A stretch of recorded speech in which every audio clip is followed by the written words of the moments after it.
నమస్తే అండి. అందరూ ఎలా ఉన్నారు? నేనైతే చాలా బాగున్నాను. మీరు కూడా బాగుండాలని మనస్ఫూర్తిగా కోరుకుంటున్నాను. Welcome to my channel Anusha Vakati village vlogs. ఇది శుక్రవారం తీసిన వీడియోనండి. ఇంక శుక్రవారం అయితే చాలు ఇంటి ముందు కొంచెం రంగు ముగ్గు అయితే పెడతానన్నమాట. ఇవాళ కూడా చిన్న ముగ్గే పెట్టాను. కానీ కలర్స్ పెట్టేసరికి చూడ్డానికి చాలా ముచ్చటగా ఉంది.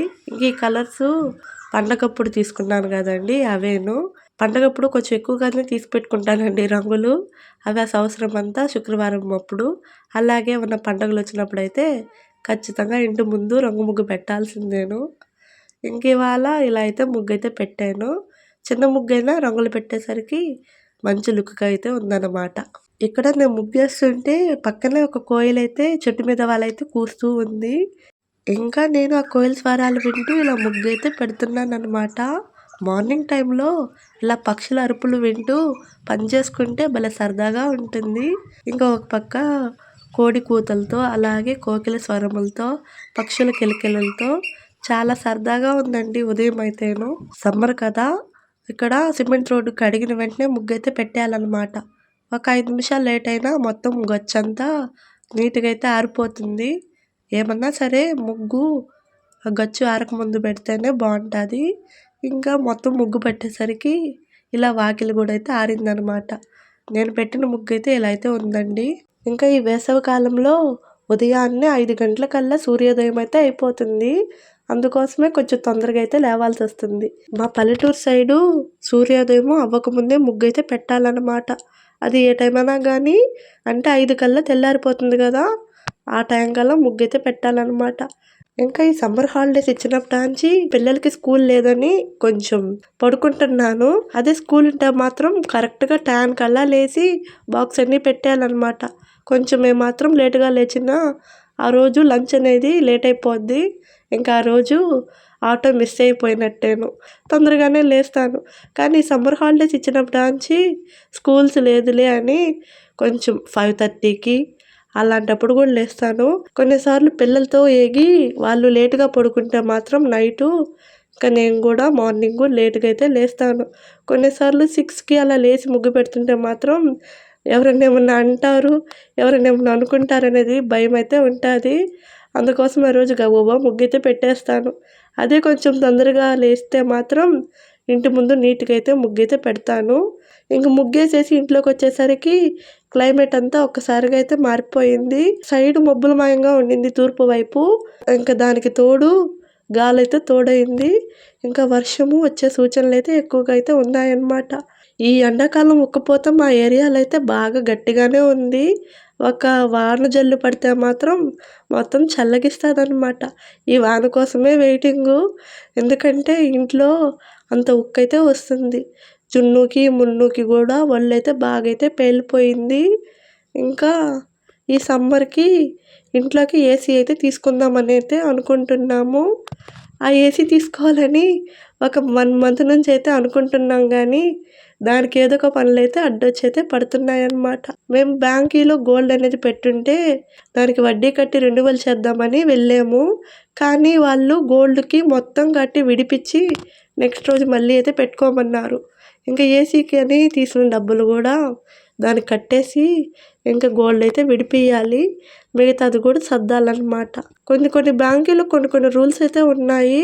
కొన్ని బ్యాంకులు రెన్యువల్ చేసుకోవచ్చు, కొన్ని బ్యాంకులు మొత్తం కట్టాలన్నమాట. మనలాంటి సామాన్యులు బ్యాంకులను నమ్మి గోల్డ్ అంతా బ్యాంకులు అయితే పెట్టేస్తున్నారు.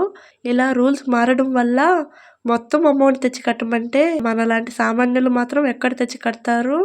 ఇంక అందుకోసమే ఎవరన్నా ఉంటే ముందే చూసి లోన్ గడువు ముగియక ముందే అవి వీలైనంత వరకు విడిపించుకునే ప్రయత్నాలు అయితే చేయండి.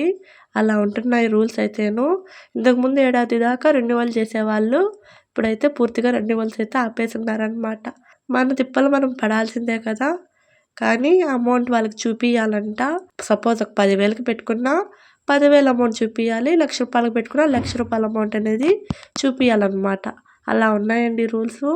ఇంకా వర్షం అనేది స్టార్ట్ అయింది. ఇంకా చినుకు అయితే పడుతూ ఉంది. మా వారైతే అత్తమ్మ వాళ్ళ ఇంటికాడ రేకులకైతే రంధ్రాలు అయితే పడున్నాయన్నమాట. ఇంకా వాటి వల్ల ఒడ్లు కొట్లో ఉరుస్తుందని మా వారైతే పట్టలు అవన్నీ వేసి కప్పెడుతున్నాడు. ఇంకా మా వారు అక్కడ పెడుతుంటే నేను, పెద్దోడు, చిన్నోడు మేమైతే ఇక్కడి నుంచి అయితే చూస్తున్నాము. ఇంక పక్కనే ఇంకో రూమ్ అయితే ఉంది. అది కూడా కప్పాలన్నమాట. రేకులు వేపించుకుంటే మాత్రం ఎప్పటికన్నా ఒక ఇబ్బంది అనేది వస్తుందండి. అవి ఎండకో, గాలికో, వానకో ఎప్పుడో ఒకసారి పగిలిపోతున్నాయి. ఇలా పగిలితే మాత్రం కొంచెం ఇబ్బందిగానే ఉంటుంది. అదే కొంచెం బండ అనేది ఏపించుకుంటే బండయితే ఎప్పటికి స్టాండర్డ్‌గా ఉంటది. ఈ రేకులు ప్రిఫర్ చేస్తే అవి మాత్రం ఫ్యూచర్‌లో ఇలాగే ఇబ్బందులైతే పెడతాయన్నమాట. మా పెద్దోడిని, చిన్నోడిని ఈ తొలకరి చినుకులు ఉండబాకండి కిందకెళ్ళండి అంటే వీళ్ళు అసలైతే మాట వినటం లేదు. నేనైతే అక్కడ మా వారికి గోతాలు అందిద్దామనైతే ఉన్నాను. మా వారు కప్పుతున్నాడు కదండీ! దాని పక్కనే ఇంకో రూమ్ అయితే ఉంది. Store room. అక్కడ వాడని వస్తువులన్నీ అయితే వేసేసున్నామన్నమాట. నేను బట్టలు ఆరేయడము ఈ గోడ మీద రాళ్ళైతే పెట్టాను. ఇంకా అవి ఇలాగే ఒకసారి గాలి కొడుతుంటే రాయి ఆ రేకుల మీద అయితే పడింది. ఇంకా ఆ రూమ్ అనేది ఆ రాయి వల్ల అయితే పగిలిందనమాట రేకులు. మా అత్తమ్మ అయితే చూసి ఈ పక్క అయితే ఆరేయబాకమ్మా ఇలా రాళ్ళు పడి రేకులు అయితే పగిలిపోయాయనైతే అనింది. ఇంకా అప్పటాంచి ఆ పక్క అయితే ఆరేయడం అయితే మానేశాననమాట. ఇంకా మా వారికి ఆ పని అయితే అయిపోయింది. మిద్ది మీద దేవగన్నేరు పూలు చూపించాను కదండి, ఆ చెట్టు అయితే రేకుల మీదకైతే బాగా అయితే వాలిపోయింది. ఇంకా ఆ కొమ్మ ఇరిగి పడినా మొదలే పగిలిన రేకు ఇంకా పగులుతుందని నేనైతే కోసేయమని చెప్పాను. ఇంకా మా వారైతే కొంచెం ఆ కొమ్మలన్నీ అయితే కోసేసాడనమాట. ఈ పక్కన ఇంట్లో అయితే ఎవరు ఉండరండి. అక్కడున్న తీగ అయితే మా సైడ్కి అయితే అల్లుకోపోతుంది. ఇంకా ఆ తీగంతా కూడా కోసి మా వారైతే పక్కనైతే వేసాడనమాట. ఇంక మా ఇంటి వైపున కొంచెం పిచ్చి చెట్లు అయితే మొలిచుంటే మా వారైతే ఆ పక్కకైతే వెళ్ళి అవంతా అయితే కోసేసాడనమాట. ఈ పానీపూరి బండి అండి చూడంగానే మా చిన్నోడు బండి వెనక పరిగిస్తున్నాడు. ఐసు అంట. ఏదొచ్చినా సరే హార్న్ కొట్టుకుంటా పోతుంది కదా, ఐస్ క్రీమ్ ఏమన్నా మా వాడికి పిలుస్తున్నా సరే బండి వెనకే వెళ్తా అన్నాడు. ఇంకా కరుపరిచాడు మా వారు. ఇంక వెనక్కి తిరిగైతే వచ్చేసాడనమాట. ఇంకా నాన్న ఫోన్ చేసేసరికి మా వారైతే ఊరు దాకా అయితే వెళ్ళేసి వచ్చాడు. మా అమ్మ వాళ్ళ ఊరైతే మా ఊరు నుంచి చాలా దగ్గరేనండి. ఒకే మండలము. బైక్ మీద వెళ్తే ఒక 20-30 నిమిషాలు అయితే టైం పడుతుంది. అమ్మ వాళ్ళ ఊరైతే దగ్గరేనండి. ఇంకా నానైతే కూరగాయలు అలాగే కొన్ని అయితే పంపించాడు. ఇంకా అప్పటికే పొద్దుపోయేసింది. ఇంక నేను కూరగాయల దగ్గర కూర్చుంటే మాత్రము ఒక గంట పైన టైం పడిపోద్ది. ఎందుకంటే తెచ్చినవన్నీ అయితే సర్దుకోవాలి. ఇంకా అందుకోసమే నేనైతే ముందు ఆ బస్తా కూడా అయితే ఓపెన్ చేయలేదు, పక్కనైతే పెట్టేశానమాట. ఇంకా నెక్స్ట్ రోజు మార్నింగు ఓపెన్ చేస్తున్నాను ఏమో ఉన్నాయనేవి. మా అమ్మ ఎన్ని కూరగాయలు పంపించినా ఆకుకూర మాత్రం ఖచ్చితంగా పంపిస్తుంది. అమ్మ వాళ్ళు ఎక్కువ వేసేది ఆకుకూరలేనండి. ఆకుకూర అంటే చిర్రాకు, గోంగూర, తోటాకు, పాలాకు ఇలా ఎన్ని రకాలు ఉంటే అన్ని రకాలు పెడతారనమాట. ఈ పనసకాయ అయితే అమ్మ వాళ్ళ ఇంటి ముందు కాసిందని చెప్పాను కదండి చెట్టు, ఆ చెట్టు కాయలేను 2 ఒకేసారి కోసారంట నాన్న. వీటిలో ఒక కాయ అక్కకు పంపించారు, అలాగే ఒక కాయ నాకు పంపించాడు. ఇంక ఈ చెట్టు అయితే ఇంటి ముందు ఉండకూడదు, కొట్టేయండి అని అయితే చాలామంది చెప్పారు. అమ్మ వాళ్ళది మెయిన్ రోడ్ అండి. ఇంకా వాహనాలన్నీ డౌన్లోకి ఫోర్స్గా అయితే వస్తాయని చెట్లు అయితే కొంచెం ఆపినట్టు ఉంటాయని అయితే ఉంచారు. ఇంకా ఆ చెట్లే కొంచెం పెద్దవయ్యి ఇప్పుడైతే సమ్మర్లో మంచి నీడనిస్తున్నాయి. అలాగే వాటితో పాటు ఇలా తీయని పనసకాయలు కూడా మాకు అందిస్తున్నాయండి. ఇంకా పోయిన సంవత్సరం తులసూరి కాయ కాస్తే ఆ కాయ కూడా నాకు, మా అక్కకి అందరికైతే పంచాడు మా నాన్న. ఈసారి అయితే ఒక 6 కాయలు అయితే కాసిందండి చెట్టు. వాటిలో ఒక 2 కాయలు కుళ్ళిపోయి పడిపోయాయంట. ఇంకొక 4 కాయలు అయితే మిగిలాయి. వాటిలో ఒకటి నాకు, ఒకటి మా అక్కకి అయితే పంపించాడు. ఇంకా మిగతా కాయలు కూడా నాకు, మా అక్కకేనంట. మా నాన్నకైతే ఏమీ వద్దంట. నేనైతే అన్నాను, మాకున్నాయి కదా నాన్న చేలో, ఒక కాయ చాలులే మాకని. మీకెన్నున్నా నేనైతే పంపించేదమ్మా, ఇవి మా చెట్లే కాసిన కాయలనైతే మా నాన్నైతే గర్వంగా చెప్తాడు. ఇంకా నాకైతే ఇన్ని కూరగాయలు అయితే పంపించారండి. ఇవన్నీ అయితే వేటికి వాటికి సపరేట్ చేసి వేరు కవర్లు అయితే కడుతున్నానమాట. ఇలా కడితే మాత్రం కూరగాయలు అనేవి తొందరగా పాడవకుండా ఉంటాయి. ఇంక ఇలా కట్టేసి ఫ్రిడ్జ్లో పెట్టుకుంటే మాత్రం నాకు ఒక వారం రోజులకు సరిపడా కూరగాయలు అయితే ఉంటాయన్నమాట. ఇంకా గోంగూర అలాగే పనగొంటాకైతే పంపించారు.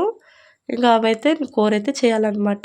ఇంకా పనసకాయ కూడా బాగా మాగి ఇల్లంతా అయితే ఒక మంచి వాసన అయితే వస్తుంది. ఇంకా మా వారైతే కోస్తున్నాడనమాట. నన్నైతే కోయమంటాడు. నేను కోస్తే ఒక తొన తీసేసరికి దాని పక్కన ఇంకొక 2 తొనలు బాగా నల్లకొట్టేస్తాను. అలా ఉంటది. కోస్తాను గానీ మరీ అంత పర్ఫెక్ట్‌గా అయితే రాదు. ఇంకెప్పుడన్నా సరే పనసకాయ కొయ్యాలంటే మా వారైతే ఉండాలి. మా వారు కోసిస్తా అంటే తొనలైతే తీస్తాననమాట నేను. ఇంకా తెచ్చిన కాయ కోస్తుంటే మాత్రం పిల్లలైతే ఇంట్రెస్ట్‌గా అయితే పక్కన కూర్చోంటారండి. 1, 2 తొనలైతే తినేస్తారు. ఇంకా వాళ్ళకవి ఎక్కువైపోయిన తర్వాత ఇంకా పనసకాయ దగ్గరకు గూడా రారు. ఇంకా ఆ రోజు ఒకవేళ ఇచ్చినా వద్దనైతే అనేస్తారు. నేనైతే కోసిన తర్వాత ఒక టిఫిన్‌కైతే తీసి ఫ్రిడ్జ్‌లో అయితే పెట్టేస్తాననమాట. ఇక తాగకుండా ఫ్రిడ్జ్‌లో పెడితే మాత్రం ఆ నెక్స్ట్ రోజు గూడా ఫ్రెష్‌గా అయితే ఉంటాయి. ఇంక అందుకోసమే ఒక టిఫిన్‌కైతే పెట్టాను. ఈ కాయ అమ్మ వాళ్ళది కాబట్టి అత్తమ్మ వాళ్ళకి గూడా కొన్నైతే ఏసి పంపించామండి. ఎప్పుడు మా అత్తమ్మ వాళ్ళు తోటలో కాయలైతే తెచ్చుకొని తింటాము. ఇది ఫస్ట్ టైం అమ్మ వాళ్ళ కాయ గదా! ఇంక అందులో పెద్ద కాయేనండి ఇది గూడాను. ఇంకా కోసినవి అత్తమ్మ వాళ్ళకి, మాకైతే సరిపోయేసాయి. చిన్నోడు కాసేపు తినేసి వెళ్ళిపోయాడు. ఇంక నేను వంటైతే మధ్యాహ్నానికి ఆకుకూర పప్పైతే చేస్తున్నాననమాట. తోటాకు గూడా పంపించాడండి నాన్న.